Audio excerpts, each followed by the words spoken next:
Hey BBWs, we're so excited to announce our first sponsor, Burn the Patriarchy Candles.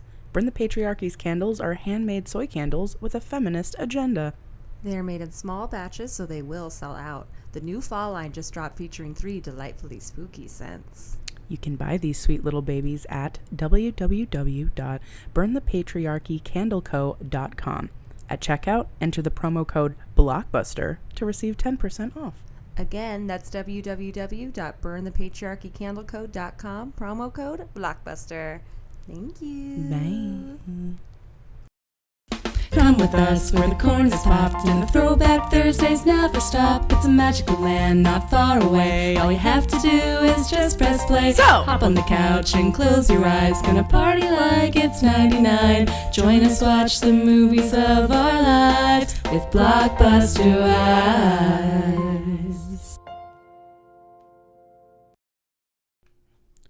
Welcome to Blockbuster Wives, where your two favorite 90s babies talk about movies from the era of a certain blue and yellow video rental store. Mwahaha. Lightning strike. I'm your host with the most late fees, Shea Baby.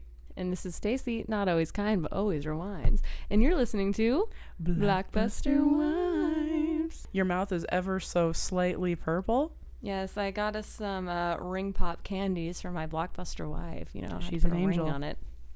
My angel wife. And they're tongue painters, which means they're deeply staining.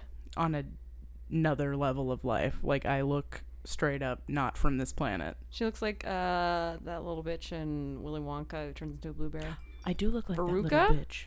Veruca? No. Veruca Salt is the one that's like, don't care how I want to know. What's her name? Violet Beauregard. Violet Beauregard, exactly. Yeah, she's on some Violet Beauregard vibes. I am, except for I like gum even more and twice as hot because I'm a literal adult. Yeah, she's a small child, so no contest. Thank you. I was worried about who was going to win, but I'm glad that I got in first place. Okay. You sure did. But Shea has orientation for another gig tomorrow. And An additional gig. I hope that goes away by then. And then I said, no, I'm going to turn around and they're going to shoot me with a tranquilizer gun and be like, away, beast. On some Thackeray Bink shit. On some Thackeray Binks' dad shit. Which, by the way, if you're listening to this, have you paid for our Patreon? Do you have access to our special bonus episode on Patreon? Mm-hmm. If you don't, then you should get it. If you don't, then you're a straight up loser. No, I'm just kidding. We offer tiers starting at $1. Literally $1, y'all. You can pick change up off the flow and donate it to us. Yeah, like once a month, empty out your little piggy banks. Yeah, oink, oink. And give them to us. That reminds me of you guys don't know about this, but I was a financial dominatrix for a very short while. Like, and how many days do you think? like probably 60. It was probably like 2 months. Okay, it's longer than I thought. Yeah. And there was this one dude that like wanted me to call him my little like cash piggy basically, and so I'd be like oink oink, and it was And he's like, yeah, he's like, oh my god. And then he like knew my location somehow and said he saw me at this acai bowl place that I was absolutely at, and I was like, I'm blocking you from life. Wow. So What if it was just a wild coincidence? What if it was just a wild coincidence? It could be, but it still scared the fuck out of me because I was like, I didn't know you lived on this side of town. Like, I didn't even know that he lived like here. Yeah. So it just really scared me. Also, the air conditioning is still making wild noises. Yeah. How can we? Here, let me try. Okay. Well, the fan says high, so maybe I could turn that one on low. So the metal thing is not that. Here, I'll go get it. Okay.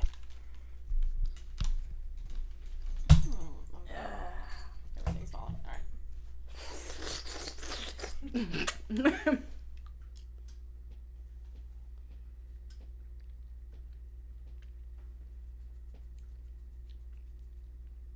You good girl.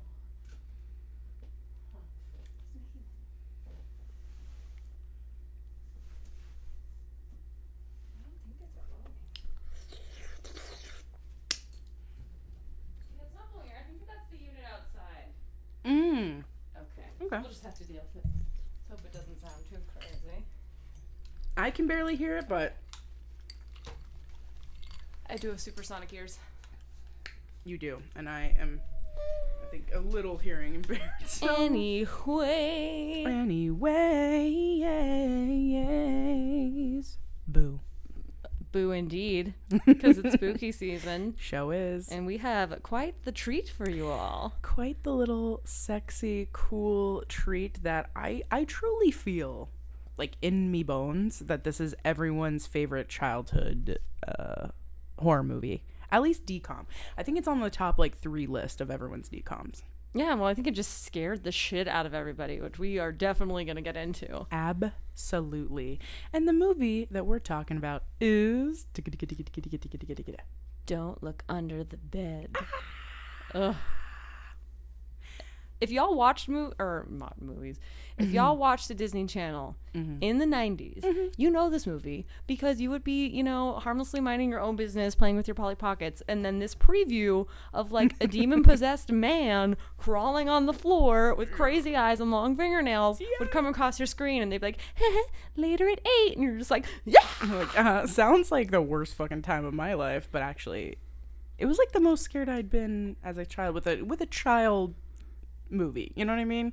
Yeah. And I think that's part of it is like you're not expecting it because it's on the Disney Channel, and then you're like, holy. Yeah. Like even little forwarding, but I actually watched this with my parents the other day, and they were like, ew, this is scary? And I was like, yeah, dude. Why do you think I had nightmares fucking every night for the rest of my life? Like, absolutely. So terrifying. But that's what makes it so good. It was very animated and very, very scary. Like, very scary. Love it. Yeah, and so I watched I read some interviews with the director, and he was saying that they were shooting for a PG level spooky movie. And he said they were trying so hard to make it scary, but not too scary. And he thought that they nailed it.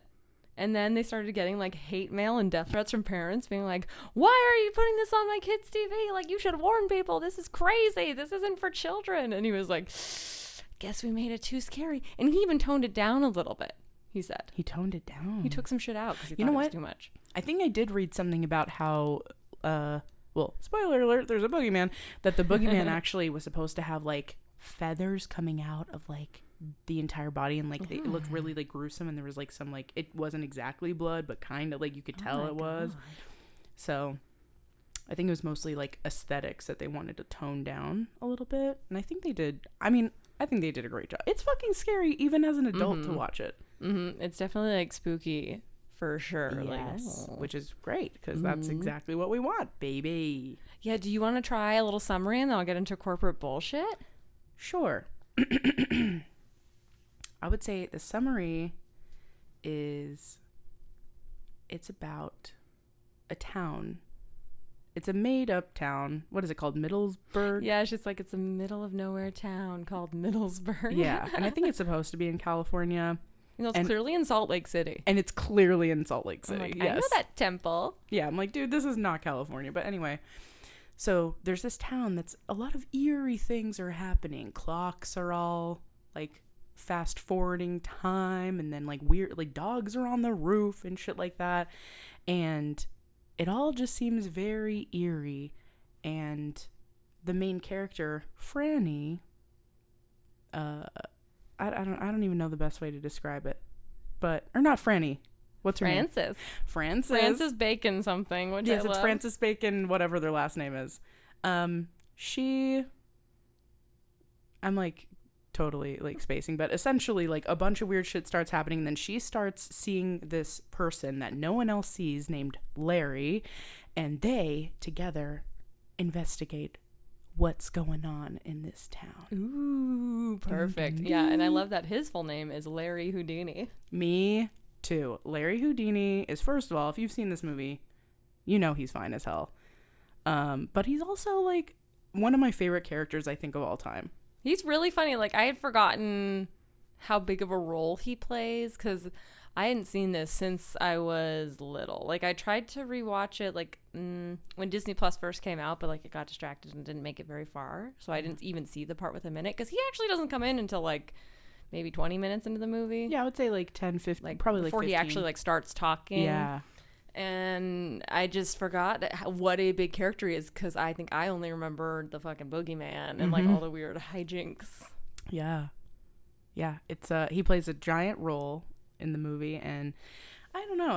I think it's obviously so eerie, but it's also all about like friendship and family and like believing in yourself. And honestly, there's a lot of like self-awareness that goes into it. A lot of like PTSD little and things like that. So anyway, let's get into corporate bullshit and then we'll really Let's do the facts and figures. Typity type, clack clack. Let's Print do this, that baby. receipt. Hollywood, baby.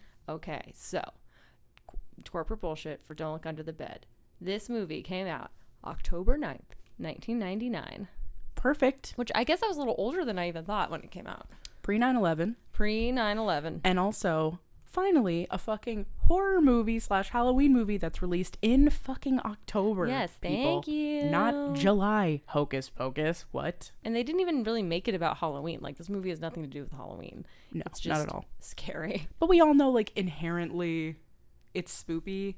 And, of course, we want it to be in the realm of, like, when All Hallows Eve is. Again, Hocus Pocus. What the fuck? It's so weird. Listen to our last episode if you haven't, by the way. Yeah. Okay. This came out on the Disney Channel, so it is a DCOM, Disney Channel original movie. A little vocab word for anyone new to the pod. DCOM, We say baby. DCOM, that's what we're talking about.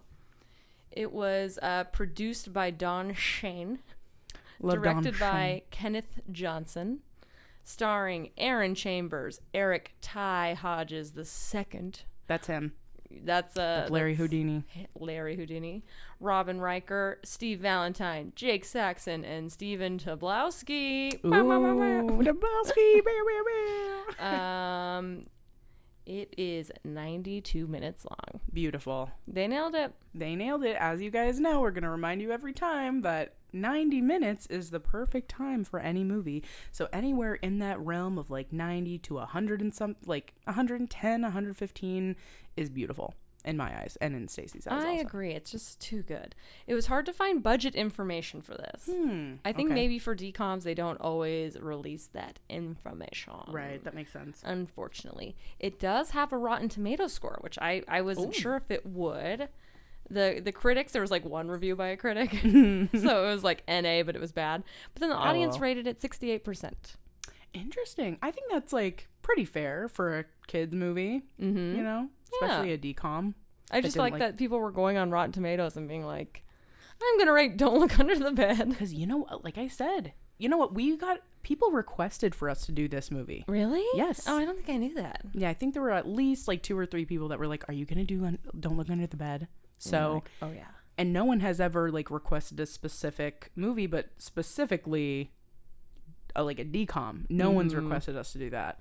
So clearly this is like a very popular movie in all of our childhoods, and like nostalgically we just want to like go back to that. So I hope if you guys are thinking about it, you need to go back and watch it and then listen to the rest of this podcast, because it's and if you have Disney Plus, it's on there. Hell yeah. It should be like right up at the top, since like they're like, you know, advertising all their Halloween-y movies this month. But anyway. And it looked good, because I think part of the reason that I struggled with watching it like 5 years ago or whatever, it's before Disney Plus, and I think I found like an old YouTube copy, and it was so blurry, and like, it was kind of hard to watch. I think it was probably like a recording of like a 90s TV. Yeah. So seeing it like remastered or whatever was really nice. Yeah. It looked really good. Okay, tell me who the main character reminded you of. Because once I had this in my mind, I was like, she looks so much like her. Somebody in your life. Someone in my specific life? Yes. The main chick, Frances Bacon. I don't know. I think she looks like a little baby Abby. Oh, really? Nose, oh my god, I didn't think about that. Oh, I was like the whole time I was like, oh my god, she looks like Abby's ginger little sister or something. I need to go back and look, because like that's really cute. Abby is basically my sister-in-law. Shout out to Abby. She listens to this podcast. Even like the way they talk, like smart little, like that wouldn't be logical. I was That's like, true. oh my god, yes. Abby's a smart little baby. And you guys need to check her out if you wanna. If you like lots of nerdy and burlesque hijinks, then go follow her on @AbbyDandy on Instagram. Did she get Abby Dandy back? Oh wait, no, it's Abby Dandy something. Hold on, now I She need to double check. tragically lost access to her main Instagram account because Instagram can suck it. Oh yeah, they're out. Okay, so it's Abby Dandy 42. Abby Dandy 42. Abby Dandy 42. Yeah, go check her out. But yeah, no, you're right. She is like a cute little gingery. I can see that. Mm-hmm. That's really I cute. couldn't get over it. I was like, oh my god. I don't know why I didn't think of that before. And I only realized it like half an hour in, and I was like, Wait a goddamn minute. And Yeah, I was wondering if you would too. So that's it. No, but now I'm sad. I wish that we had that moment together, my Oh, love. that's okay. But anyway, okay. So Yeah, let's should we go through the movie because it opens so scary. Like right off the bat, this movie is dark, creepy lit scenes, Dutch angles at the 45 degrees, showing a girl like sleeping fitfully, like she's tossing and turning, and you don't realize it's Frances Bacon yet, but she's our main girl, and she's having nightmares and like weird shit's happening. Yeah, I literally wrote Dutch angles and music. The shadows are so creepy. And I love her narrative. Like, she narrates the whole thing from top to bottom, which I think is dope. I love when they do that in movies. Yeah, you're like, just lay the table, set the table so we can come and eat, all right? And they did. Mm-hmm. And Yeah, they like, said it, baby. Here it is. Little This is normal town. doilies, fucking candles. They fucking lit it up for our asses. And then the scene ends with another creepy thing that would always make it into the previews or the commercials for this. A fucking porcelain doll in her room slowly turns and goes, Dude. Why? Dude, I'm okay. getting shivers just thinking about it. So, I don't think you knew me in this era, but I had one of those like indented cubbies that were built into my wall, and it was filled with porcelain fucking That's dolls. like every little girl in the 90s. I was a tomboy, so I was like, I don't want dolls. But I feel like most bitches in the 90s had a row of creepy ass porcelain dolls. And listen, I was a tomboy too. I literally looked like a young Danny DeVito. However, I was kind of like forced to be more feminine by my mother. Ugh. Regardless, after I saw that movie, I got rid of all of them, because I had one Like, that not on my watch. Not literally on one my that watch, looked bitches. fucking exactly like that one, and I still remember the moment where I was like, that's not gonna happen to me, fuck you. And so I like put them all in a Tupperware bin. They're still there, they're in the garage. Oh I my will show them to God. you. Oh, God. I do not open that box up because porcelain dolls are scary as fuck. And from what I've read, a lot of the time they carry some like spiritual like hibbity hoo blah blah. I don't know. Oh, really? Is that why like dolls are supposed to be so haunted? Yes, like Is I guess it because like the connection? Yeah, like even the Annabelle doll, and I hate that that's her name because that was my grandmother's name and she was an angel. However, the Annabelle doll, it actually wasn't like it was a Raggedy Ann doll, but like it's just, I don't know, like from what I haven't done like the full research, but I guess it's just like really easy for spirits to like, you know, throw themselves into these little human like fucking dolls and like creatures and shit. Scary. So I got rid immediately. Were they like trying to specifically scare children in the 90s? Because like Chucky, like I was terrified of Chucky, and I was like, toys can come to murderous life. Like, yeah. Or it's like not cool. Did you ever see the movie Small Soldiers? No. Small Soldiers is also about toys that come to life and they're like at war with each other. That sounds super familiar. It's a, you know what? We need to watch this movie. I'll put it on the list. Because this was one of my favorite fucking movies as a kid, but like it also freaked me out that they could, like, part of it is wholesome, but the other part of it was like they were literally like raging war on each other, like literally with like bazookas and shit. So it's like a way more intense Toy Story Sid's Room vibe. Yes. They're But like killing each other. it wasn't a cartoon though.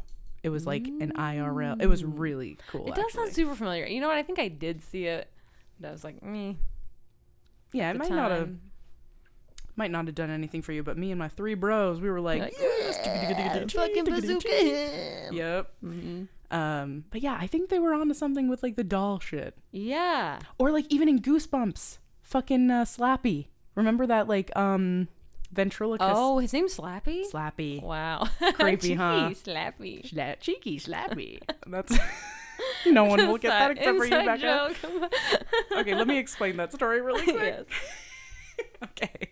Yeah, Slappy does bring our minds right back to that story. Okay, so when Stacy and I were first becoming best friends, we were also best friends with two girls that we've named 1,000 times, Jamie and Becca. And I was over at Becca's house when we were probably 12, maybe 13. And Becca and I would always like fake, like tiny, like very gently slap each other's cheek. Like really, like it was just a cute little moment, honestly. I think it was just like a moment of us to be like intimate with each other. Like, yeah, and also when you're a kid, like physical slapstick humor is hilarious. And so you love to do it. Yeah. So like I would like slap her cheek like dink, and she was like dink. And her mom, like, and we were like, so I was like, hee cheeky. And then she was like, slappy. And we were just like going back and forth. And her mom walks in and goes, there'll be no slappy here. And I don't know why she sounded like a Russian, like, housewife. But anyways, for some reason, it made us fucking die. Cheeky, slappy. There'll be no slappy here. It's like the funniest fucking shit ever. So whenever we hear slappy, that's what we think about. And now I'm going to think of a goddamn ventriloquist doll. Not so fun, but just as hilarious. Okay. But anyway, so you get that very terrifying opening scene, so you know shit's about to go down. Hell yeah. Then alarms go off. The whole family wakes up. They come downstairs to have breakfast, and they're all talking about like, it feels so early. Why is it still dark outside? Blah, blah, blah, blah. They realize the clocks were forwarded, 3 hours? Mm-hmm. 3 so hours. instead of it being 7 a.m., it was 4 a.m. Yeah, they're like, how the fuck did this happen? What the hell? And it's every clock in the house, which would be so creepy. So creepy. But my favorite part about that scene was that, so she has one older brother, one younger brother, and her older brother's name is Bert, right? And so Bert and her were kind of going back and forth about like, because it's like, well, I didn't do it. No one blamed you, blah, blah, blah. So they're going back and forth. And Bert's like, well, it's not my fault. And she's like, well, it's because you have pent up aggression. He's like, I do not. Like, he like rages over her. It's like so subtle, but it's like the funniest fucking, oh, it's because you have pent up aggression. I do not. Yeah, it is. Like there was more jokes than I remember. Yes. Which I think they probably thought that they were lightening the mood. Yeah. It's like kids aren't like that. Like we're just gonna be terrified and like block out any attempts at humor. Yeah. No, but yeah, there was more, and a lot of them had to do with Bert. Like that shit, he made me fucking laugh that whole goddamn movie. That was so, I watched it and I was high as shit and I was dying fucking laughing. That part was so fucking funny. I do not. Anyways. And speaking of her family, can we talk about the weird parent dynamics for a sec? Because like they're all over the place with the parents, I feel. And I'm like, was there a plan for this or were they just making up? Because in the first scene, the dad's like, I'm going to check the computer. I have a blog. Like he's super, super tech savvy. But then they kind of just abandon that. And then he's like obsessed with housework, which is supposed to be funny because he's the dad. Yeah. And they're like, what? And then like him and the mom have these, I thought, weirdly intense fights where I'm like, do you all hate each other? Like, why? Yeah. I felt like the parents were... There was just no cohesive plan for them, I don't think. You know what? I didn't put two and two together because I just thought like in my mind, the dad was just like the more like, I'm going to handle all of anything that has to do with the house, the clocks, the housework, the cooking, the blah, blah, blah. Like in my mind, that's what was going on. But I know what you mean now about the tech savvy shit because he did check the computadora. Yeah, I'm like, they're having this guy like do too much. And the mom's like a culture anthropologist, right? And she's very understanding and she talks like this and she doesn't want to get mad at Francis, but the most aggressive Minnesota accent I've ever fucking heard in my life. So cute though. Babe City. Yeah. Both and the parents dad was also in what other movie Oh, I don't know. from our childhood? Oh, I didn't notice. He's in Freaky Friday, baby. Wait, okay, is he the dad? No, he plays the teacher that's like obsessed with Jamie Lee Curtis. Oh like my he was gosh. like she was his biggest crush in high school or whatever. You know what's so funny is I watched that movie so many times when I got it like on DVD or VHS, but I haven't seen it in so long. Needs to go on the list. Yeah, I think it might already be on I think the it list. is. I think it's on. But I'm going to add it again. I think we have like a twin month or something like that. Oh my God. If we don't, that's a great idea. Yeah, so definitely needs to be on the list. It's so good. Yeah. Or maybe it's on our like self-improvement month. Yeah, like New Year. Yeah. Okay, well, regardless, we're not going to give away all of our secrets. Yeah. But yes. Got to keep the mystery alive. And my mom, actually, because she was watching the movie with me again, she was like, he has been in so much stuff. I was like, you're right. he's randomly in like random TV shows. Like, I he's bet out Disney here. just uses him a lot. Like when they're like, we need dad energy or like teacher energy. Like Get aggressive. It seems like he just always plays like a really aggressive role, which he does very well. You know, he just seems like an angry, like pent up aggression guy. I do not. Well, wait, that's Bert. You're saying Bert's in a lot of stuff? I know. Oh, okay. I was like, making wait, I'm sure. confused. That's where he gets it from, his father. Yeah, so the family's like super freaked out. They realize like all of our clocks are set forward. That's very strange. And Frances is like, yeah, I can't really sleep because this is so fucking weird. And then she goes to school and everyone's talking about it. And you find out that Frances has skipped a grade and she got to high school early. It's like a big deal. And she's like, I'm just logical and mature, which, you know, Disney is setting her up for some crazy stuff she can't explain. And she also, because she's so smart and mature, she's thinking, okay, I'm going to Nancy Drew this shit. So she starts asking everyone at school, like, okay, what part of town do you live in where your clocks turn, like, forward? Okay, like, blah, blah, blah. So she was getting people's, like, names and shit, trying to, like, put this shit together, trying to come up with a logical explanation, because she doesn't have any, you know, nonsense in her bones. So she's very much like, nah, I'm gonna figure this shit out, trust me, I got this, guys, trust me, it'll all make sense in a second. And the teachers find this list that she has, because she's like, oh, I have this list, blah blah blah. And teacher Starkin real sus, like, wait, how come you have all these names? How come you have like their addresses? Someone must have done this. So they're kind of already thinking that it's her. Yeah. And then other comments, like Frances makes a comment just to her brother about like how if he had a dog in college, he'd have to keep it on the roof. And then all of a sudden, everyone's dogs are on the roof. And she's like, whoa. And then her dad wants to make gelatin for his special gelatin dessert, and all the gelatin is missing from their home. And then the pool turns into Jell-O. The pool at the school. Which, you know how much fucking gelatin that would take? Like, so fucking much. Yeah. I don't even know how much. Yeah, a few packets ain't gonna do it. But that's like what the movie makes it seem like. You know those giant bags of like cement? Yeah, you'd have it to would have to be like multiple bags of that. Exactly. Which honestly sounds great. I wonder if anyone's ever tried that. Wait, haven't we talked about this before in another episode? I don't think so. Are you sure? Maybe I dreamed. I'm like, maybe we did. I distinctly if you're remember, listening and you know we have, please email us at blockbusterwives@gmail.com. Because I distinctly remember you being like, that sounds delicious. And it's like, okay, but when that person dives in head first, I was like, you would die. Yes. You would die. I know. That's why I feel like we've had am I having deja fucking vu right now? I think you might, because I don't think I'm like, I've heard you say that exact sentence before. I don't know. You know what? We'll figure it out. Or like the bee infestation. I'm like, that's deadly. Which one? Oh, the bee? Yeah, there's like somebody put like a beehive in the principal's office. I feel like we've seen that in like multiple movies now, because that was also like, in. And I'm like, people are allergic, bruh. That was also in The Mummy, and it was in something else, and now I can't remember. But like the infestation of fucking like bees and wasps and shit has been like talked about between us. What's another one? I feel like we're missing one. Oh, the bees on all the lockers. Yeah. Everyone has a bee on their locker, but Frances only has a bee on the inside of her locker. Dun, dun, dun. Oh, also there was there was a leak in the school buses, and the bus driver like opened up the school bus door, and like tons of fucking water shooshed out. That'd be fun to film. That would be really fun to film. That's what I was thinking when I was watching. I was like, oh. And I'm like, I want to open those doors. Let me at it. It'd be so cool. But yeah, and then pretty soon, I think that's when she starts seeing Larry Houdini just like popping out of nowhere, and she's like, who is this guy? Because he's dressed kind of like funky. But honestly, my first thought is like, he just looks like every SoundCloud rapper nowadays. You are so fucking right. like he's supposed to be so wacky, and I'm like, nah, he just looks cool. And you know what? He also low-key looks like, wait, I just thought of something.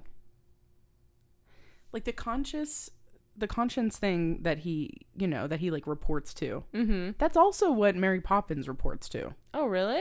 And I also read this theory. Sorry, now my mind is like spinning. Let's go down this rabbit hole. So I read this conspiracy theory that Mary Poppins and Pennywise are from they're the same species. Okay. But she feeds off of laughter and like joy, and Pennywise feeds off screams, like in Monsters Inc. Like I say, like fucking Monsters Inc. So I think, and this is my theory, that Larry Houdini is also the same species. And they're all reporting to the conscience, the big man upstairs, or whatever. Exactly, which is also the movie. What was that movie that you and I watched in the drive-in that one time?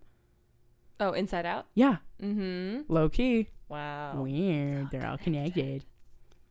Anyways, let's just, because if I keep going, then she's going to start bringing out the red string.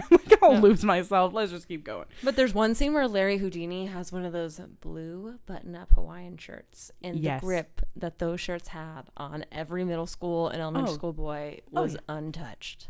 Okay, it's in like every show and every movie I ever watched as a fucking kid, but specifically Even Stevens. He wears one of those shirts every fucking day, which the connection there is that Larry Houdini is played by, what was his name again? Something the second. I know his name. Eric Ty Hodges the second. Ty, yeah. I think he like mostly goes by Ty Hodges, but yeah, Ty Hodges is also in Even Stevens playing a character. What's his name again? Larry. He's always Larry. Baby. He can only play a Larry. But yeah, so no, those shirts had a fucking gorilla grip hold. They truly did. I feel like so many boys at our middle school had it, and my elementary school. Hells yeah. Or like they were either Hawaiian like symbols, or they were like spray like airbrushed scenes of the sunset or some shit. Like ugh. Oh yeah. Where do people get them? As a shirts? lady child, I never bought one, so I don't know where they got them from. Let me think. I think they were like from Tilly's, or I don't just like think straight so. up JCPenney's. Actually, I think it was more so like Old Navy type shit. I should have known Old Navy and like was Gap behind this. I think Gap and like Old Navy would and probably like back in the day, Target was a little bit more like a Walmart. So I feel like it was like a Target thing too. Yeah. You know what I mean? Okay. Target was also a popular shopping choice for and Target was less like youth. Cool than it is now. Yeah, now it's getting a little fancy, and sometimes I'm like $45 Target. Dude, there's fucking Ultas now in like a bunch of Targets because they have a partnership. So they have literal Ulta stores inside of Target. If you don't know what any of these stores are, where have you been? Feel free to DM us. Anyway, let them know we're looking for sponsors. Honestly, you know what? Like the classic look of like 1998 was one of those shirts for like more like masculine presenting people. One of those shirts, maybe a long sleeved underneath, perhaps. Definitely a wife beater. Definitely a wife beater. Wife lover. Giant cargo shorts, or the wider the better. Yep, the wider the better, and honestly, like the longer the better too. Like a lot of them went like below the fucking to the ankle, and not they even were like still short. Not even like sagging. Like they made them that fucking long, like almost like capris, with those fat fucking skater shoes that like no one needed to wear. I loved my fat skater I love shoes. them though. I know I did. I loved mine too. Mine were did you have like Etnies or something? They were like pink and white, right? I had baby blue Vans. Baby blue. Someone I know had like white ones with like a baby pink like outline. I'm like seeing it very distinctly in my mind. That does sound really familiar. Who was that? Did Becca have those?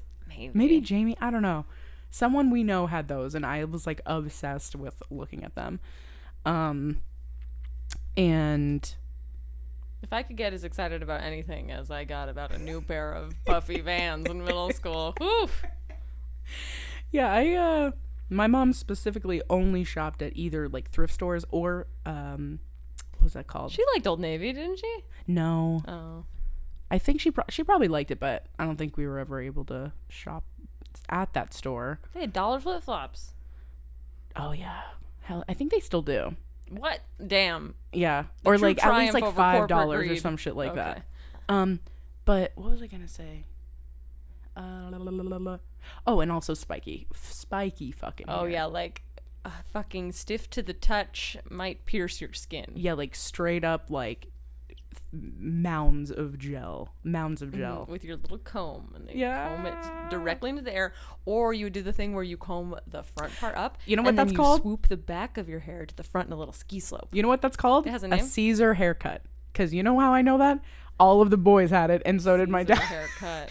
They're like, I'll have the Caesar, please. So when it was down, did it look more like a Caesar haircut? Because Caesar was not spiking his shit up like that. No, I guarantee. No, their hair just kind of like swooped. You know what I mean? Like, you know what I'm talking about? Where the boys would like construct like it was like boom, a pride rock. You know what? This is never talked about at all. This is a great conversation because this is like Caesars. It was called a Caesar, babe. Trust It me. doesn't look good. Was Caesar doing this? I know. I don't know why it was called a Caesar. Like with that fucking hair, like whipping chariots, and I'm like, nah. I feel like that laugh was really loud and close to the mic, but like, it was called a Caesar, and I remember because when I was a kid, I was like, why are you doing this? Like, this is not like. Even when I was a kid, I was like, this isn't like cool. Like, I don't know why this is happening, but like, so many kids had that fucking haircut, and I was like, okay. And I don't know why. I'm trying to. You know what? I think Nick Lachey had that fucking haircut. Oh, I think all the Nicks did. Nick Lachey, Nick, other one from Backstreet Boys. What was that? Carter. Carter. Okay. Yep. You know what? I think you're right. But yeah, no, it was like a very fucking popular hairstyle for no fucking reason. Anyway. Where were we? Oh yeah, Larry Houdini's fashion is so 90s, so great. By the way, did you know that the main chick was 20 years old? Yes. It's because I looked it up too, but I was like, she doesn't look like a little baby. And she's supposed to be playing what, like a 16 or no, 14. not even 14. I think Jesus, maybe 13 because she's 13 or 14. I think she's supposed to be like 13 or 14 because she skips a grade. Exactly, and she's like new to high school. Wow. Damn. Yeah, you could die in the Jello pool is what I wrote. Yes. Okay, the house. Is the house in other Disney movies? Because it looked really familiar to me. That's a great question. And I am not sure because I'm not sure what other Disney movies were filmed in Salt Lake. I think I can probably name a few, but The Sandlot was filmed in Salt Lake, remember? True. Not a Disney movie, but definitely filmed there. And also so was High School Musical, and so was I think Back to the Future was also filmed there, if I'm not mistaken. Oh, I think you're right. Partially. And then what else was filmed? I feel like a lot of movies are filmed there. I feel like it's pretty cheap to record there. Yeah, and it's like a lot of room, probably really easy to shut down neighborhoods or whatever. Yeah.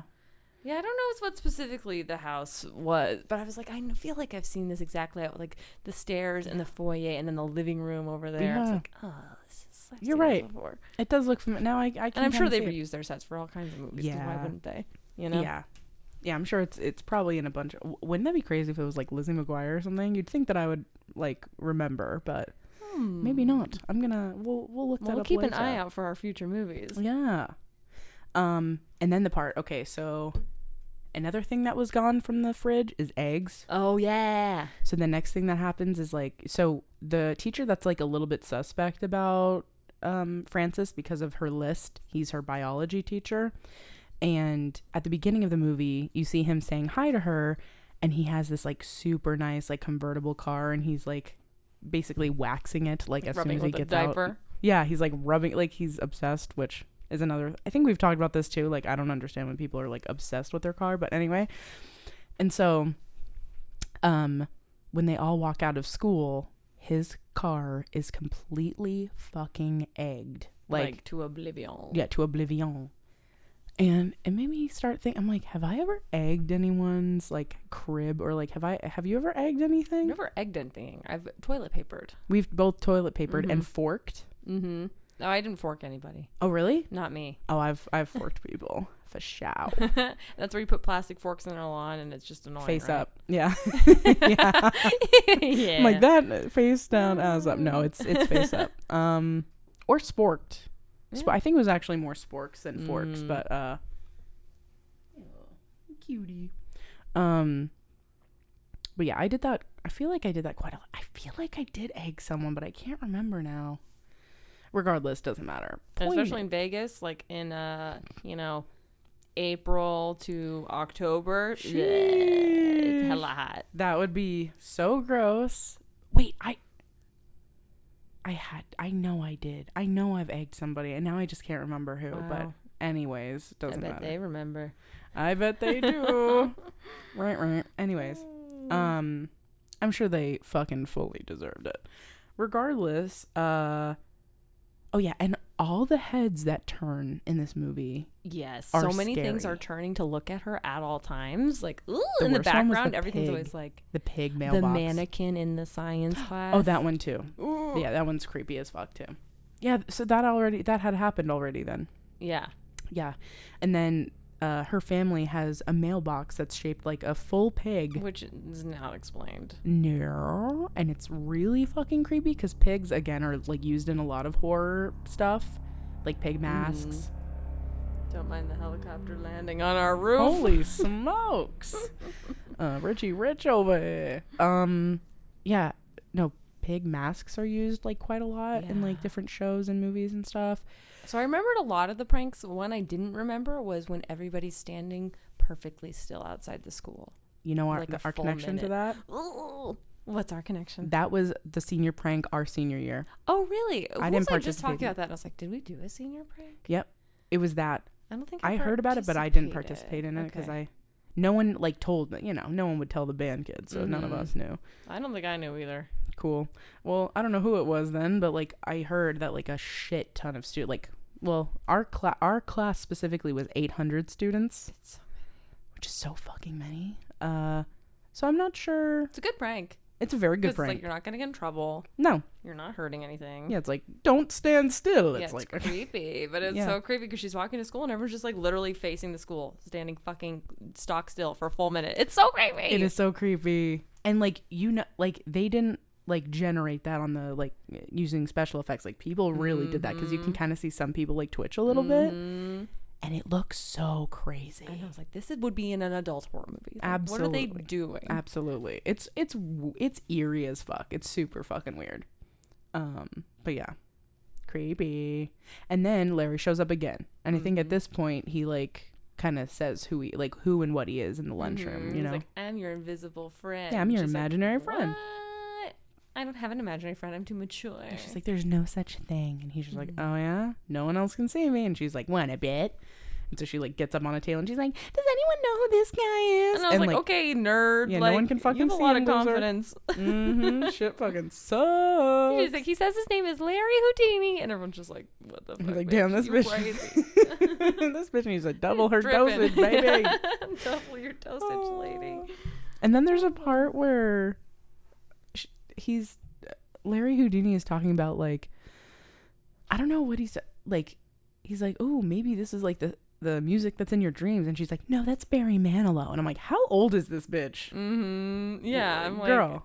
Yeah, you listen to Barry Manilow, but she's very mature for her age. That's Shay. true. I didn't think about that. She is very mature. Or And she it's tries to be around this anyway. part in the movie where she says one of the like most nerdy lines that made me laugh out loud. Somebody's like telling her like, oh, it's really cool that you spray painted all the lockers. She goes, it's not cool, it's vandalism. Yeah. Ugh. She be knowing. Fucking She chill. knows what the terms are. Okay, I wrote a very cryptic note that I don't understand in this moment. That I learned that hand thing from this movie. Oh, okay, now I remember. You know when Larry like does the like hand in her face and he's like, girlfriend? Like that. I while watching I was like, that's where I learned it. And I thought it was so funny. And I did it to everybody. Oh, like the... Like talk to the hand. Oh, yeah. I'm trying to think. They did that a lot in Lizzie McGuire, too. Oh, okay. Maybe Talk to the hand? Blah, blah, blah. But Larry says it, too. Yeah. I feel that was also just such a common, like, diss. Yes. Talk to the hand. For no fucking reason. I wonder what the origin of talk to the hand is. Talk to the hand because the face don't want to hear it anymore. Yeah, that was like, the full what? phrase, which is Oh my fucking God. stupid. I'm gonna look it up. Origin of talk to the hand. Like, where was this first reference? Like, where was it the first time? Yeah, like, where do you think the first person was? It was probably like in early 90s or maybe even late 80s. I have an answer. Oh, tell me. It was popularized by actor and comedian Martin Lawrence in his 1992 sitcom Martin. Oh my God, I'm a dumbass. Ugh, love it. Yes. Wow. You know what? That makes a lot of sense because he's fucking brilliant and so funny. Yeah, it says 90s African American comedy. Period. And then the whites took it. Of course. Because we fucking So take Larry everything. was holding it down. Man. Yeah, at least it was like another like black dude that Yeah. fucking did it. Although his character wasn't written as a black man. And I'm sure we both read the same piece of trivia. Disgusting. We'll talk about it later. Yes. It's horrifying, actually. Yes. But anyways. Ooh, and then the voice comes in, like the boogeyman voice, and it's like, can Franny come out to play? And I'm like, so disturbing. I hate to keep bringing this up like every episode, but when I was a kid, that scared the fuck out of me because it brought me back to fucking Exorcist, who has like the creepiest fucking voice of all time. So, yeah, very scary. And there's a scene where her bedroom is like so enveloped in mist and scariness. It looks like something from Stranger Things. Like they just went so hard. They went hard for no reason. Hard. I can't believe they thought they were like moderating themselves and like they're like, no, it's toning like chill. it down. It's like, no, the fuck, it's not, bro. This like is all not of these chill. scenes could be in adult horror movies. And then pretty soon after that, they're talking about mass hypnosis, which I've never really heard of before. Oh my god, Brent and I got super into an internet rabbit hole of mass hypnosis, or like mass hysterias and stuff. Oh my god! Like some people think the Salem witch trials might have been mass hypnosis or mass hysteria. Other people think they were hallucinating from like a bacteria in their rye bread. There's so many different theories. But one of the biggest examples of it is, I think it was a school in Africa, and a ton of people all witnessed a flying saucer coming down and like beings departing and all that. And like the people there are like, no, we saw aliens, but all the scientists are like, no, it's mass hypnosis. It's super interesting. That is wild. Ugh. To think that you could like be a part of that. You know what? We're gonna be involved in a mass hypnosis on Sunday when we were young, and we're gonna be MySpace transformed Fest, as I like back. to call it. What'd you say? MySpace Fest. Yeah, MySpace Fest. We're gonna be mass hypnosis back to 2007, and it's gonna be fucking. Oh my god, we need to get blue Monster Energy drinks. We sure fucking do. Wait, blue and green. Blue and green, which are still my favorite flavs. So I'm a monster. Well, I'm an energy drink gay for sure. An energy drink gay. Yeah. Okay. There's like energy drink gay, and then there's like iced coffee gay. Oh. And I'm an energy drink gay. Are those the only two options? From what I've heard. Like sadly, yes. Sadly, yes. I keep trying, but no cigar. No, but it's just, I think it's probably a Twitter thing. I don't know. I'm not on Twitter, but I've heard of it. Anyway. Yeah, so Larry shows up. He explains that he's an imaginary friend. He talks about how other kids can see him because they believe in imaginary friends, but adults can't. And he doesn't know why Francis can see him, but he's into it. Yep. And there's one scene where he goes to visit all the kids in the library and get a book, the Boogie Book, that has like all the tips and tricks you need to fight the boogeyman. Yep. And there's a funny scene where he pops into the kids' TV program they're watching, and he fully does a Shining reference where he goes, "Here's Larry," and I'm like, they know what they're doing. I know. And also, like, it's funny that you bring that up because I also wrote a note about how a lot of like the boogie hand, because you see just the boogie hand a bunch of times, and that is definitely a reference to Nightmare on Elm Street. Yeah, because that happens a bunch in that movie too. I know, like, you guys. Like, you know what, like, maybe kids wouldn't recognize that, but we fucking do. And maybe they tried to do too many nods, like the parents, but it was too much. It was too scary. In the best way possible. But anyways, Larry gets the Boogie Book, and he's like, yeah, you're being haunted by a boogeyman. This is all the signs. Yeah. Get this book. We can learn how to fight him. And she's like, there is no such thing as the boogeyman. Like, calm the fuck down. Meanwhile, I think they're at her house at this point, and Darwin, her youngest brother, like runs in, and Larry's like, oh, Darwin, but Darwin doesn't see him. And then she's like, how do you know Darwin? And he's just like, I was his imaginary friend, and now he doesn't believe in me anymore. Wonder why. Yeah, and she's like, oh yeah, I told him he doesn't need to believe in imaginary friends anymore. And he's like, what? And he gets really scary, and he has like fucked up eyes, purple and he's, eyes, like, growling, and you're like, what the? And she's like, what's wrong with your eyes? And he's like, nothing, an allergic reaction or whatever. Yeah. And then she starts to ask, she's like, so how are boogeymen created? And he tells her that it's when an imaginary friend's like little person stops believing in them too early. And there's this whole side story about how her little brother Darwin had leukemia or lymphoma or something. I think it was he leukemia. needed a bone marrow transplant. And it's very moving and like very like 0 to 100, like very sad. Yes. And she's like, he needed to believe in his doctors, not imaginary friends. Yeah, and they're talking about like literal bone marrow donors, which like when I was a kid, I'm like, what the fuck is this? Like, Yeah, it's Yeah, pretty, that fully all went over my head when I was a kid. yeah, it's fully intense, and Yeah, it yeah. absolutely comes out of absolute Yeah, nowhere, it's like, ooh, and you're they're just like, my brother almost died. And Yeah, it's it's like, like, whoa. yeah, it's very deep. It's a deep cut. And so you're like starting to put it together as the audience. You're like, Larry's also turning into a boogeyman. Mhm. And then it becomes kind of like a race against time. And pretty soon you actually see the boogeyman in full detail, because before you were only hearing their voice, you were seeing their little claws, you were seeing all the things that they were doing to the town, but you don't really see them. So this is the first time you like see them in their like a Victorian garb, like Yeah. almost looking like a vampire. Yeah, like kind of like a stereotypical vampire in weird Victorian garb. Okay, it's literally like if Willem Dafoe was wearing Victorian garb and then painted like all white. I'm something like a vampire myself. I'm something like a vampire myself. Yes. Oh my god.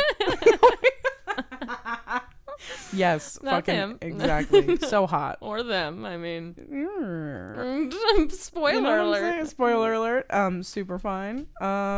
Yeah, the boogeyman is non-binary, if you guys didn't know. Yeah, it's official. You heard it here first.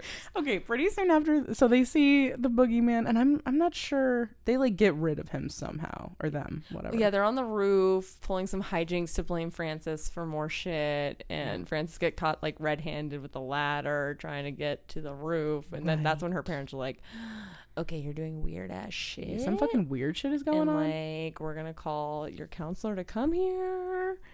And that actually doesn't really go anywhere. No, The but counselor might I eats a add fucking sock. to that scene, her dad is wearing the coolest fuzzy thong slivers I've ever fucking Oh, I seen. didn't notice. Yeah, they're like Hot. fuzzy thong fucking slippers. Hot. Very cool. Anyway, so after that, yeah, so the counselor comes over, and they're having a nice dinner to like get to know her and for her to get to know Francis. And she's like, thank you for welcoming me into your home environment. And then Bert comes in with the fucking fire as always and is like, I'm going to go up to my room environment. Yeah. And so the counselor like has this whole theory. She's like, Francis, what was it? She's like, oh, Francis feels resentment that she had to give her bone marrow to save her brother. And the mom's like, oh, she didn't give the bone marrow. It was her brother. And the counselor's just like, oh, like it's just owned. a theory. Yeah, exactly. But then later on you hear Francis be like, no, I felt super bad I couldn't be the donor. And that's kind of where her central angst and guilt is coming from. But then later she admits, because Larry calls her out and Larry's like, no, you were fucking relieved, basically, you know? And then she's like, no, I wasn't. And later on she's like, okay, fine, I was relieved. Is that what you want to hear? So. And then you find out that she also stopped believing in her imaginary friend because she was going through a lot of shit. That's right. But she doesn't admit it at all. Until like the very fucking end. But there's all these little seeds planted where you're like, Where you're like, wait a goddamn minute. But yeah, it's never said until the very, very end. So like while everyone is having din in the like eating room, what the is it called? formal dining room, area? because they're fancy. Yeah, the fancy dining room looking ass. Frances like smells something weird, so she goes to the kitchen, and Larry is in, of course, like a chef fit, being hella cool, and he's making what's called boogie goo, and it's like this like purple gross. He's like, oh, I mixed in like jalapeno peppers, Old gym socks, what else, like just like really gross shit, like onions, spiders, like caterpillars, onions, like random shit, rotten eggs, things like that. And then she like leaves for a second, and when she comes back, Larry's not there anymore. And so she's like, huh. And so she and her mom kind of have a cute little like heart to heart where her mom's like, you can just tell me what's going on, blah, blah, blah. And once her mom leaves, she hears like clanking coming from inside this pot. And so she opens it back up, and Larry steps out of the pot, which again, I just thought of now. He steps out, he's like fully in the pot, like Mary fucking Poppins. Wow. Boom. These species loves hanging out in pots and pans and small bags. Yeah, like having small bags but can actually like reach a bunch of shit in They there. defy the laws of physics. Exactly. on some Hermione shit in the last Harry Potter. Anyway, so he comes out of this pot and he had just eaten all the boogie goo. And he's like, yum. And she's like, Larry? Yeah. She's like, did you just eat all that boogie goo? He's like, it tastes like chicken with a hint of nutmeg. And so meanwhile, the dad is like, here's the pudding therapist or who, like the counselor or whatever. So she eats this pudding that has fucking Bert's gym sock in it. And there's a long, slow scene of her pulling the sock out of her mouth. And it is huge. And they really take their time with it. And I'm like, yeah, it's disgusting. This is so gross. It's truly heinous. It really is so gross. What did this poor woman do? And that's about it. You don't really hear much about her after that. She kind of just... No, she like... Yeah, she's just there to eat a sock. That's all she does. That's it. That's literally the last you see of her. So then boogie goo is like dripped over the floor and... Because, what's his name? Her little brother steps in it and tracks it up to his room. Yeah. So like, yeah, that's what I was going to say exactly. So he tracks it up to his room. Or is it...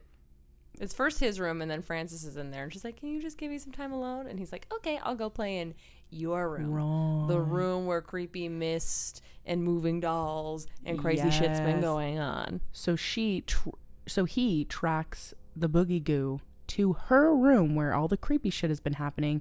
And then everyone's worst childhood fear happens where his feet are dangling from the bed and a hand comes out and grabs his ankle and pulls him under the fucking bed. Drags him under the bed to another realm. Dun, dun, like dun. Literal nightmare scenario. So, meanwhile, Frances and Larry are talking in Darwin's room, and she's like, something's really fucking scary happening with you, Larry. Like, this sign and this sign and this sign points to you're turning into a boogeyman. And he's like, no. And he like looks up at her and he's fully boogeyman. Yeah, like he's got the creepy eyes, creepy teeth. The fingernails are...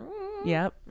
And it's because he was looking under Darwin's bed and found his little race car. And so he's like, I'm going to, like, can you give this to Darwin for me? But he puts it in his pocket. They realize, they're like, wait, where the fuck did Darwin go? And then they're like, oh no, he tracked the boogie goo. So they like run to her room. And like she has a little like argument with her parents, looking kind of crazy because she's like looking at the bed and she's like, hey, it was the boogeyman, blah, blah, blah, blah. So anyway, they leave, and then Larry and Frances both go under the bed into this boogie world, which sounds lit, to be honest. Yeah, but it's not. But it's very dark, actually. Although when I was a kid, I was like, this shit is fucking cool. Like, right. So basically they get to boogie world, and it's essentially just like underneath the bed, but you turn into like a tiny little being under the bed. So like a shoe under the bed would look giant to you.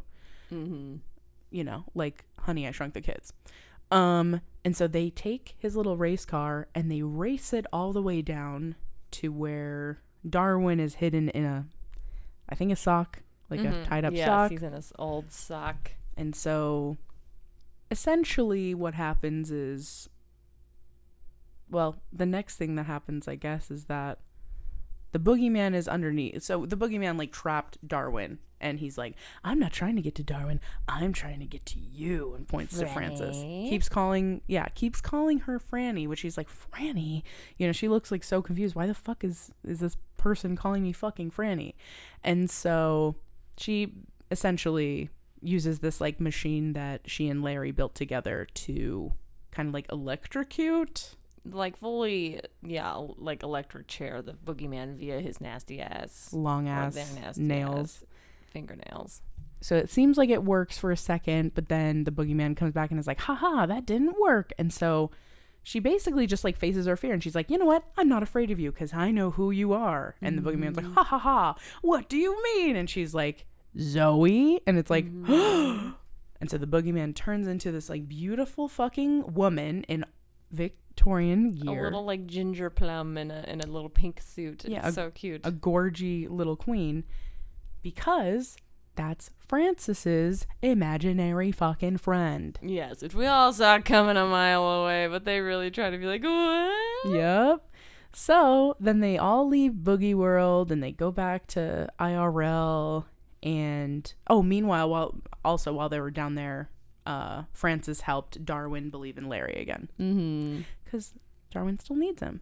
And that helped reverse the boogie personification of So Larry. yeah, so he wasn't a boogeyman anymore, and no boogeymen were around anymore. So they go back to IRL. The dad's like, "Oh hey, all of these like weird things that have been happening in our town, they're also happening in that town over there, and they think they know who did it. So we know that it's not you."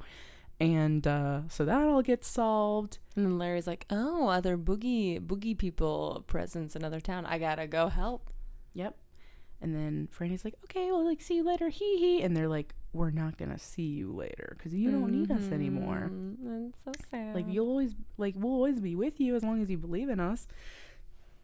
And so then she's just kind of like in disbelief, and then Larry comes up and he gives her a big old sexy smooch, which I is like love. Yeah, and also like very interesting move to make for an imaginary friend. Yeah. Like the thought of like making out with your imaginary friend. I know. Like, a little romantic. So romantic. And as we mentioned at the beginning, that was actually controversial because the director wrote the script with the kiss in it, not necessarily giving a fuck about what color the actor was, because why would you? Literally. But then when they cast Ty Hodges, people were like, "Oh, well, are we still gonna do the kiss?" And the director's like, yeah. And people were like, "Well, I don't know. It's a black man kissing a white girl," and he was like, "We're doing it." And he's he, like, "What fucking year is this?" And he had to like fight for it to be like, "No, we're not changing it." The fact that he had to fight it is insane. Mm-hmm. But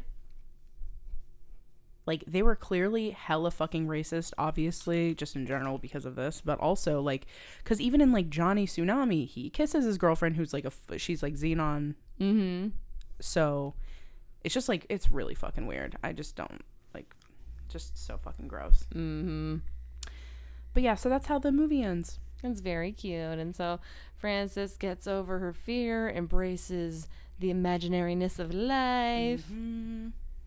Stop, because she thinks that logical is like the best fucking way to be, and that there's like no creativity, no imagination in that. And then she kind of learns like, you know what, there's a lot of good that comes out of imagination, actually. Yeah. And one of the most profound lines from the movie, which is like the last moment of the whole movie, is Frances and Darwin have a cute conversation where Darwin's like, "Hey, I'm scared about getting sick again.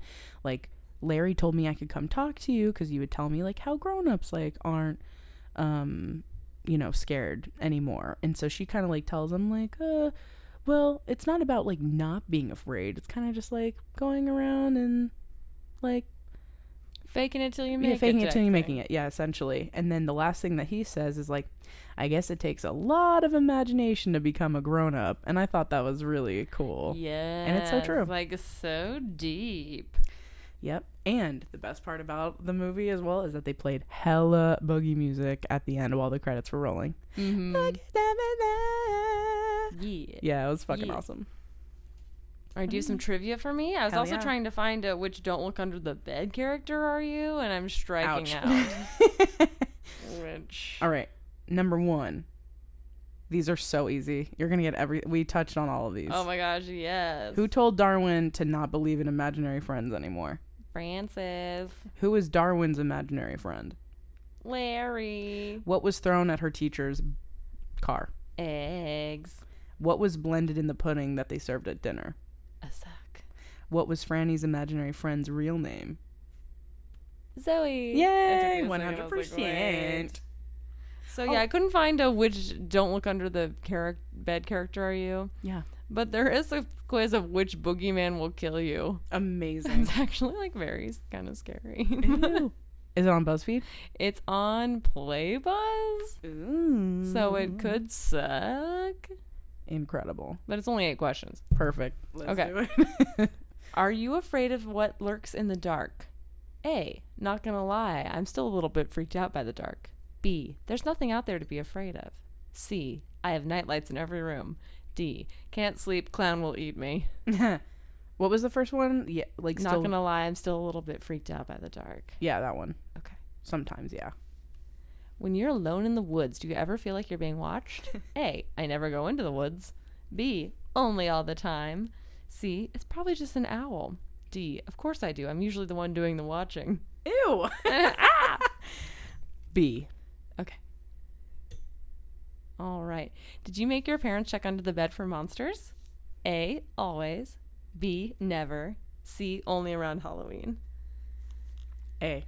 Always. Always. And look in the closet. Yeah, not really, or only when I heard a noise. When I thought I heard a noise, for sure. Okay. What is the scariest day of the year for you? There's a lot of choices. Okay. Halloween, Day of the Dead, my birthday when all the creepy old relatives would come over, Easter, bunnies don't lay eggs, Father's Day when my dad would come to visit, but he's been dead for years, Mother's Day when my mother-in-law comes to visit, no, she's not dead. Jesus. I'm the brave one, or something not listed.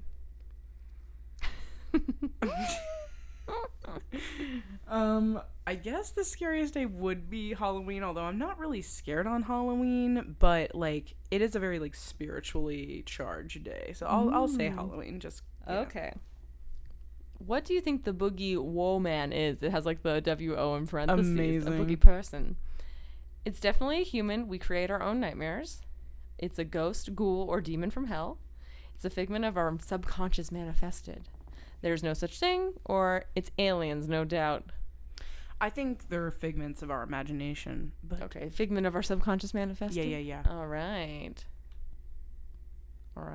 When you're scared, how do you get to your happy place? Do you close your eyes and count to 10? Visualize a white light? Think of puppies and kittens? Imagine your loved ones? Do you eat or do you pray? Wait, what was the question?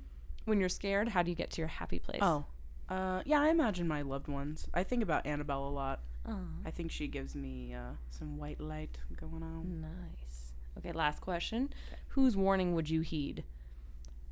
Okay, I don't know who all these people are, but Crazy Ralph, Miss White, Emperor Palpatine, Nancy Thompson, Dr. Loomis, or Senator Kayer Bob Dole. I have no idea who any of these people are, but I like, what was it? Uncle something? What was the first one? Crazy Ralph. Crazy Ralph. Bam, there you go. Always trusting Crazy Ralph. Okay. So the boogeyman that's gonna get you is calculating the results. Mary Shaw. This is a scary picture. Yeah, let me see. Do you know who it is? No. Oh. I don't see it. Yeah. I have bad eyesight. It was like a ghost or demonic force, to be technical. Yeah. Mary Shaw waits for you in the dark with her creepy dolls, hoping you'll slip up and let loose a shriek so she'd steal your tongue. See? Sounds like fun, eh? Gross. Yeah. All right, you want to send me the page and then I'll give it to you? Yeah, and I'm going to look up Mary Shaw real quick. Mary Shaw, disgusting. Also, it would be fucked of me to not say that Stacy and I had a zine that we created during the pandemic that was also called Imaginary Friend. Yes. Oh my God. How come we haven't mentioned this yet? It was so fun. We only did one volume, but we definitely have talked about doing a second volume. So stay tuned for that. And that was really fun to create. It was super fun. I loved everyone's submissions. Yeah, it was a really good time. We had a really, really good time. Maybe I still have some copies. Maybe we could send one to someone if maybe we could do some sort of like a review contest and you get a free zine. Yeah. Okay, we'll figure that out. And yeah. Okay, so you guys will be able to see it if you haven't already gotten one. Get your reviews ready. Yeah. Okay, and Mary Shaw was from a movie called Dead Silence. Ew, this link is I know. It's actually really scary. Okay, here we go. Thanks, Playbuzz, for ruining our lives. Okay. Are you afraid of what lurks in the dark? Not gonna lie, I'm still a little bit freaked out by the dark. There's nothing out there to be afraid of. I have night lights in every room, or can't sleep, clown will eat me. I'm with you, number one. I'm like, I don't like the dark. I can't see what's going on. Mm-hmm. When you're alone in the woods, do you ever feel like you're being watched? I never go into the woods. That one, I won't catch me in the fucking woods. Here's what I'll say. The only time she went into the woods is when I basically forced everyone for my 30th birthday ritual to go into the woods at midnight. I was like, nah, bro. Which is horrifying, and I apologize, but it was really cool. Did you make your parents check under the bed for monsters? Always, never, only around Halloween. Only around Halloween, or if I had seen a terrifying movie, which was a lot because my sisters thought it was really funny to put on scary movies. Yeah, she has two older sisters. With their baby sister around. Well, I loved it because I was like, oh my God, I'm like grown I'm up. cool. And then And look in the closet. Yeah. Not really, or only when I heard a noise. Not really. I wasn't as scared as the closet. Makes sense to me. We had like shallow closets, like, Yeah. and I had so much shit in my closet, like You're like, no one will fit I'm like, in no there. one can get in there. That's anyway. true. You know what? I can attest to that. There's nowhere for them to stand. So. What is the scariest day of the year for you? Halloween, Day of the Dead, my birthday when all the creepy old relatives would come over, Easter, bunnies don't lay eggs, Father's Day when my dad would come and visit, but he's been dead for years. I want to pick that one just because it's so weird. You want me to Let's pick do it? Yeah. Okay. And then I wanted to pick that too, but I was like, ah. What do you think is the boogie what do you think the boogie person is? It's definitely human. We create our own nightmares. A ghost, ghoul, or demon from hell, a figment of our subconscious manifested. There's no such thing, or it's aliens, no doubt. Okay, if there like was a boogeyman, Yeah. like if I'm taking like for granted, then I would say a demon. Yeah, makes sense. When you're scared, how do you get to your happy place? I close my eyes and count to 10, visualize a white light. I think of puppies and kittens. I imagine my loved ones. I eat or I pray. I say I'm a visualize like a white light or something, or like a barrier. Yeah, that's force good. field. I also do that too. Mm-hmm. I As feel well like as if what you I said sometimes about my picture grandma. like people or dogs, if you're freaking yourself out, then it might be scary. But like a white light can't really turn scary. No, Never. you're so right. You're so right.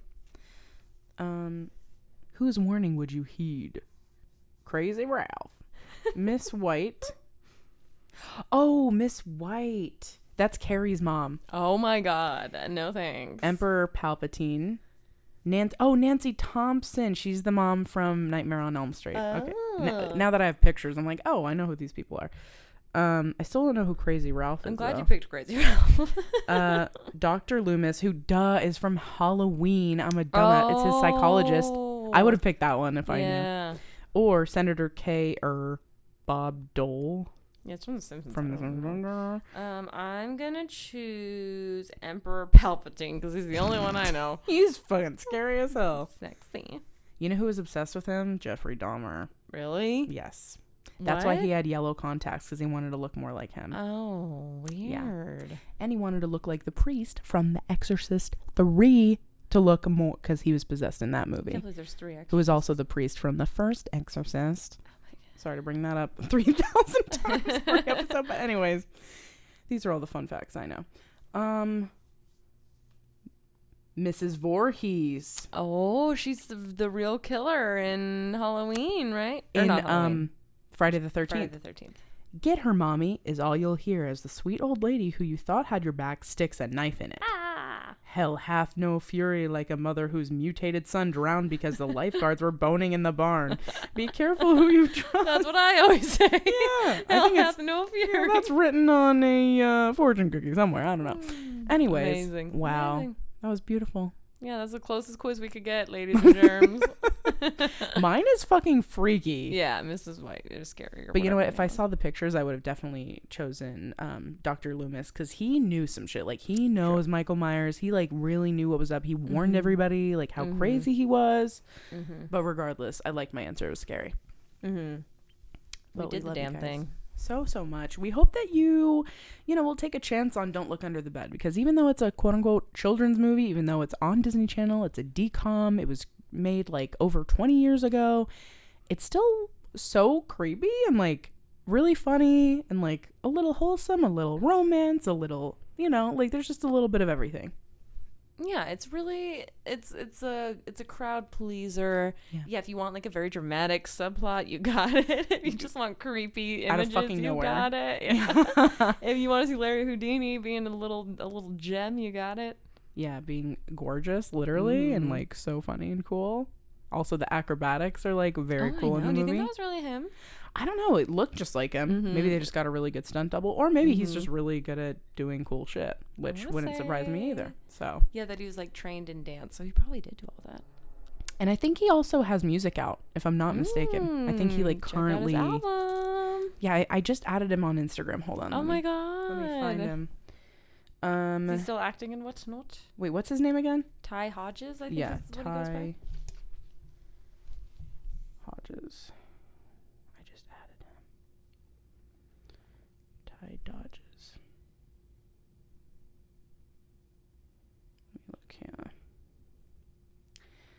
it is, oh my gosh.